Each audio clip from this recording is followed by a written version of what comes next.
위로 가겠다 해서 우리가 할 수 있는 건 사놓고 오버슈팅 기다려서 신고가 먹으면 돼. 떨어질 것 같은 상황을 우리가 대비한다면 어떻게 하면 돼요? 팔아놓고 3,800, 3,700에서 다시 사면 돼. 박스권이 예상이 된다면 어떻게 하면 돼요? 어느 쪽의 확률이 높아 보이나요? 저는 일단은 슈퍼기미 이세무사가 직접 하는 속성 강연, 단기급등 종목 찾기, 수강생들의 선택에는 이유가 있습니다. 이세무사님하고 밸런스 투자 아카데미를 만난 게 저한테는 기회이지 않을까? 수강생에게 실력을 인정받은 전문 강사진. A부터 G까지 놓치지 않는 슈퍼기미 노하우 전수. 지금 고민 중인 당신 이 기회를 놓치지 마세요. 선착순 마감됩니다. 고정 댓글을 확인해주세요.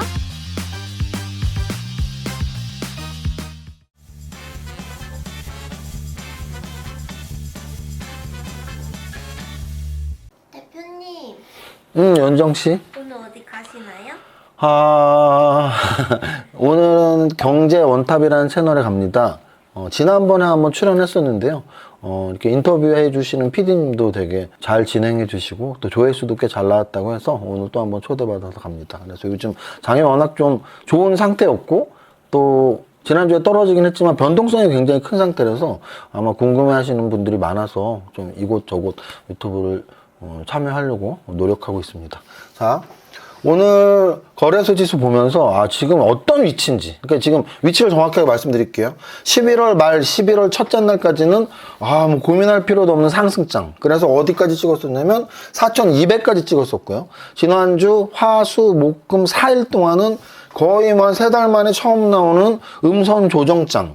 그럼 오늘은 3% 가까운 상승. 그럼 이제 계속 간다는 거냐? 다시 조정 받는다는 거냐? 뭐 어쩌라는 거냐? 하나하나 실타래를 풀어보도록 하겠습니다. 근데 거래소 지수의 차트를 보면 계속 말씀드리지만 4월 9일이 바닥이었고요. 4월 9일 2284포인트의 저점, 2284포인트의 저점부터 움직여서 5, 6, 7, 8, 9, 10, 11월 2일까지 4226까지 거의 2배에 가까운 한 8, 90% 될 거예요. 100%에 살짝 못 미치는 2배에 가까운 지수 상승이 4, 5, 6, 7, 8, 9, 10 7개월 만에 났어요. 7개월 만에 났고 일단 11월 들어서는 좀 조정의 모습을 보이다가 오늘 또 강력한 상승을 하면서 지금의 위치는 짧은 5일간 고점은 4200, 저점은 3900. 4200과 3900은 300포인트잖아요. 그럼 150 얹어줘. 그러면 정확히 4050 정도가 중간이죠. 이해하셨어요? 최근 5, 6일 동안 고점이 4200, 저점이 3900, 중간값은 4050. 그럼 오늘 종가가 4070이니까 중간값에 와 있어요, 지금. 그러면 여기서는 셋 중에 하나예요, 셋 중에 하나. 야, 너는 이거다 저거다 말 못해?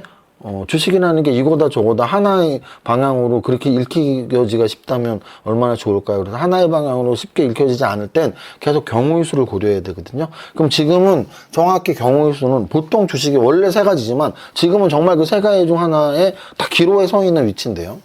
4200을 돌파하고 위로 가는 거.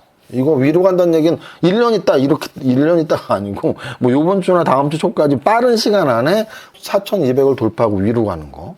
그 다음, 빠른 시간 안에 3900 밑으로 아래로 가는 거.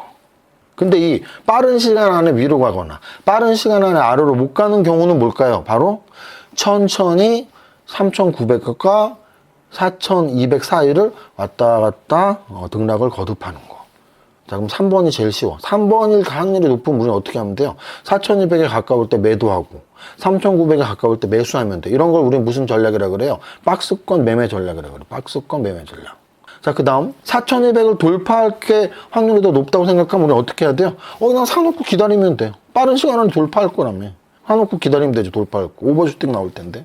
반대로 3900을 깨고 내려갈 게 예상된다면 어떻게 하면 돼요? 팔아놓고 기다리면 돼. 팔아놓고 기다리면 돼. 왜? 3900 밑으로 떨어진다는 얘기는 3800, 3700까지 간다는 얘기고 그때 다시 사면 되잖아. 말이 쉽죠. 근데 어쨌든 말이라도 생각이라도 우린 단순화시켜야 돼. 어떻게 할까? 어떻게 할까의 질문이라는 건 어떤 상황일 때 어떻게 할 거잖아요. 상황을 명확히 인식해야죠. 그리고서 어떻게 할까를 고민해야 되는데 지금 상황은 최근 4, 5일 고점 찍고 저점 찍었던 그 고점이 4200을 살짝 넘어섰고 저점이 3900을 살짝 깼었기 때문에 그 사이에 있는 중간값 4070 마감을 했어요. 여기서 150포인트 정도 더 오르면 4200 돌파해서 위로 가겠다. 150포인트 정도 떨어지면 3900 하향 돌파해서 아래로 가겠다. 위로 가겠다 해서 우리가 할 수 있는 건 사놓고 오버슈팅 기다려서 신고가 먹으면 돼. 떨어질 것 같은 상황을 우리가 대비한다면 어떻게 하면 돼요? 팔아놓고 3800, 3700에서 다시 사면 돼. 만약에 4100과 4200과 3900이 박스권이 예상이 된다면 어떻게 하면 돼요? 박스권이라는 얘기는 고점도 저점도 못 뚫고 그 사이에 있다는 얘기야, 사이에서 움직일 거라는 얘기는 어떻게 하면 돼요? 4200에 가까울수록 물량을 줄이고 3900에 가까울수록 물량을 늘리면 돼요. 어느 쪽의 확률이 높아 보이나요? 저는 일단은 박스권의 확률이 꽤 높아졌다. 왜? 오늘 중간값까지 올려버렸으니까. 딱 지금 중간값이거든요, 중간값. 박스권 확률이 일단 보이고, 근데 계속 찜찜한 건 뭐냐면 변동성이에요, 변동성. 변동성이라는 건 떨어지는 변동성 또는 위로의 변동성이라는 게 있는데, 원래 올라갈 때는 안정적으로 이렇게 올라가는 게 제맛이고 가장 마음이 편한데, 이렇게 올라갈 때도 급등? 떨어질 때 급락? 이렇게 왔다 갔다 하면은 사람들이 많이 지치고 포지션을 잡기가 애매하거든요. 그래서 저는 오르든 떨어지든 변동성이 좀 죽었으면 좋겠다. 거래소가 하루에 3% 오르고 3% 떨어지고 이러면 변동성이 굉장히 큰 거예요. 보세요. 오늘 일본 지수, 중국 지수, 뭐 어디 지수, 아시아의 거의 모든 지수들이 3% 움직인 시장 없어요. 우리나라 코스닥도 1%가 움직였어요. 그래서 거래소는 최근에 굉장히 강했었고 조정도 세게 받았었고 다시 오늘 반등도 세게 올라왔다. 그래서 올라갈 때도 내려갈 때도 이렇게 변동성이 크면은 우리가 따라가기 쉽지 않기 때문에 좀 변동성이 안정화되어 있는 걸 좀 기다리는 것도 좋다라는 말씀 드리고요. 오늘 올라갔던 가장 큰 재료는 뭘까요? 상승률 종목들을 찾아보면 되는데 미리 정답을 말씀드리면 상법 개정안, 배당소득 세율 조정 이 두 가지. 그래서 그 두 가지 수의 1등 업종은 금융주, 그 다음은 지주사, 이렇게 판단하시면 될 것 같아요. 자, 바로 보겠습니다. 시가총액 상위 종목에서요. 지주사랑 금융주만 오른다고 3%가 오를 수는 없습니다. 그래서 삼성전자가 오늘 2%가 올랐고요. SK하이닉스는 4%가 올랐습니다. 그리고 전체적인 상승률을 보면 GS 지주사 10% 올랐네요. SK 지주사 9% 올랐네요. NH투자증권 금융주 10% 올랐네요. 키움증권 금융주 8% 올랐고요. DL 지주회사 8% 올랐고요. 한화 지주회사, 삼성증권 금융주, HD현대, CJ 지주회사, LS도 지주회사. 그래서 오늘 오른 종목들이 대부분이 지주회사, 금융주에 좀 집중이 되어 있다. 이 정도까지 말씀을 드리겠습니다. 거래대금 상위 종목 보겠습니다. 거래대금 상위 종목에서 일단 SK하이닉스는 진짜 강합니다. 조정받을 거라고 예상을 했는데 제 예상이 또 틀렸네요. SK하이닉스는 제 생각보다 확실히 강하네요. 하지만 꽤 많이 올랐다라는 부담은 제가 계속 말씀드렸죠. 모든 것이 다 좋아 보일 때 주가는 올라가요. 그럼 계속 모든 것이 좋아 보일 때 계속 주가는 올라가잖아요. 죽을 때까지 올라가진 않는다고요. 그러면 계속 올라가면 주가가 너무 올랐네? 이게 악재가 되는 순간이 와요. 너무 올랐네. 그래서 모든 것이 다 좋아 보이지만 주가가 떨어지기 시작합니다. 그러면 야, 모든 것이 좋은데 왜 떨어져? 너무 올랐기 때문에 떨어지는 거예요. 자, 그 다음 오늘 고영도 이게 변동성이라는 건데 목요일날 23% 올랐는데 금요일날 8% 떨어지고 오늘 다시 9% 올랐습니다. 변동성이 굉장히 큰 종목이 돼버렸고 거래대금에서 두산에너빌리티 2% 상승, 한국전력이 4% 상승했네요. G2G바이오가 오늘 역사적 신고가 찍고 윗골에 달리고 좀 밀렸습니다. 이수페타시스가 12% 상승, KB금융이 오늘 4% 올라서 역사적 신고가를 찍었지만 약간 윗꼬리를 달고 있다 정도로 말씀드립니다. 자, 등락현황 보겠습니다. 등락현황에서 오늘 신규 상장 이노테크라는 종목이 지난주 금요일과 오늘 이틀 동안 상한가를 쳤고요. 롯데에너지 머티리얼 1조 6천억짜리 롯데에너지 머티리얼 오늘 상한가 쳤습니다. 한국타이어앤테크, 우리가 보통 말하는 한국타이어예요. 한국타이어. 우리나라의 타이어 하면 금호타이어, 한국타이어 뭐 이렇게 양대 산맥이죠. 한국타이어 호실적에 오늘 18% 상승했습니다. 7조짜리.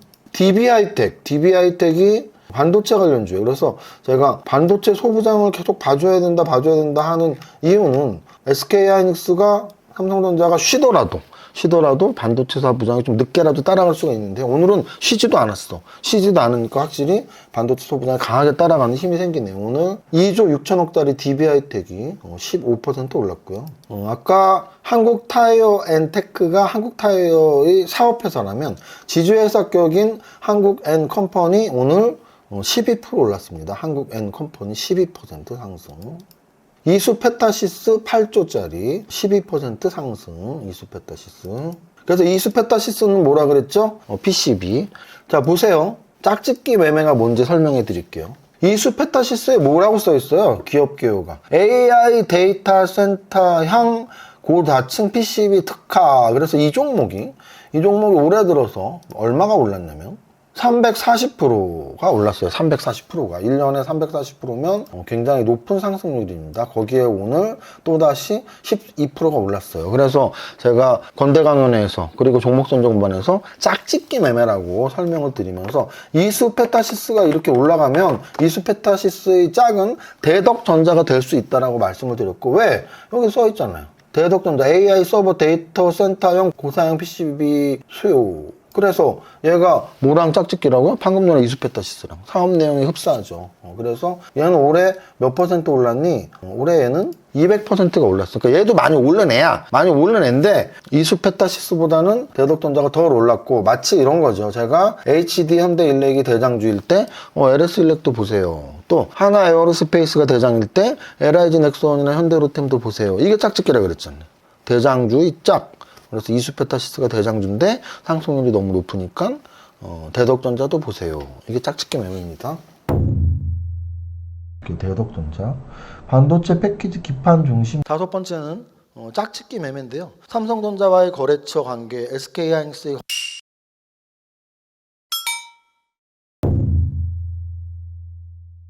자, 그래서 지금 보시면 이수페타시스 8조 5천억짜리의 짝짓기로 말씀드린 대덕전자가 오늘 상승률 탑 30에 떳떳하게 또 이름을 올렸습니다.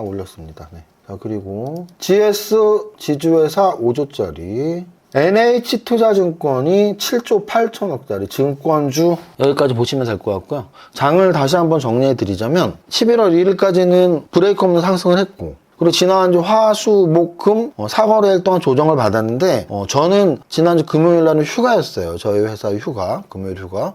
그래서 이제 오늘 이틀 만에 방송을 하는데, 오늘까지 누적 흐름은 뭐냐면 지난주 월요일까지 브레이크 없는 상승, 화수목금 조정, 오늘은 급반등.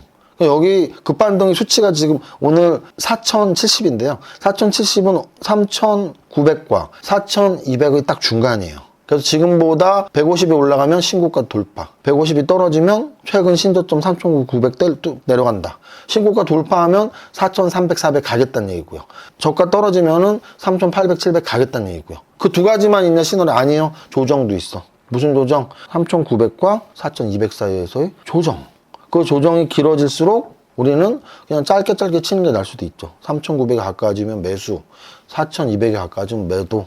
그렇게 하면서 눈치를 보면서 위로 돌파할지 아래로 꽂힐지를 계속 생각을 하는 겁니다. 주식은 살아있는 유기체 같아서 오늘부터 역사적 신고가 뚫어, 아니면 오늘부터 맨날 떨어져가 아니라 매일매일 관찰을 해줘야 돼요. 그래서 오늘의 저희 관찰은 셋 중에 하나인데, 일단 조정 박스에 들어간 느낌이고, 그 조정 박스에서 위로 돌파할지 아래로 돌파할지 조정이 길어질지는 계속 관찰을 해야 되는데, 현재는 일단 조정에 들어간 건 맞다라고 말씀을 드리겠습니다. 그리고 오늘의 주도 섹터는 상법 개정안과 배당소득 분리가 세율 수혜주인 금융주, 그리고 지주회사, 그리고 소형주 중에서는 반도체 관련 소부장들 또는 PCB 관련 기판들, 그래서 DB하이텍이나 이수페타시스나 대덕전자 같은 애들이 시총 1조, 2조 이상인데 탑 30에 망 하고 들어왔다, 이렇게 말씀을 드리겠습니다. 자, 오늘 여기까지 하고요. 우리 밸런스 그룹 계속 강연 말씀을 많이 드리는데요. 지방 강연에는 무료라고 말씀드렸죠. 그래서 이번 주 15일, 16일, 토요일, 일요일 날 지방 강연 있고 당연히 무료입니다. 이세무사가 하나요? 아니요. 저는 다음 주 토요일 날 부산에서 하고요. 이번 주 토요일, 일요일은 우리 연구원분들이 각 지방으로 쫙 펼쳐나가니까 우리 동네 오나 검색하시고 날짜 맞으시면 신청하시고요. 무료입니다. 야, 무료 강연만 하냐? 아니요. 유료 강연도 합니다. 그래서 이번 주 일요일 날 단기 매매 강연 저와 우상한 고객님이 둘이 한번 콜라보로 지난달에도 우상호 고님이 굉장히 많은 호응을 이끌어내는 기법을 강의를 했는데요. 아마 이번 달도 기대해도 좋으실 것 같습니다. 저와 우상호 고님이 콜라보 단계명령 강연도 유료지만 여러분들 스케줄 맞는지 확인하고 신청해 주시면 좋을 것 같습니다. 여기까지 하겠습니다. 100억 노래 첫 번째 줄 시작. 나는 10년 안에 100억 부자 될 거야. 화이팅!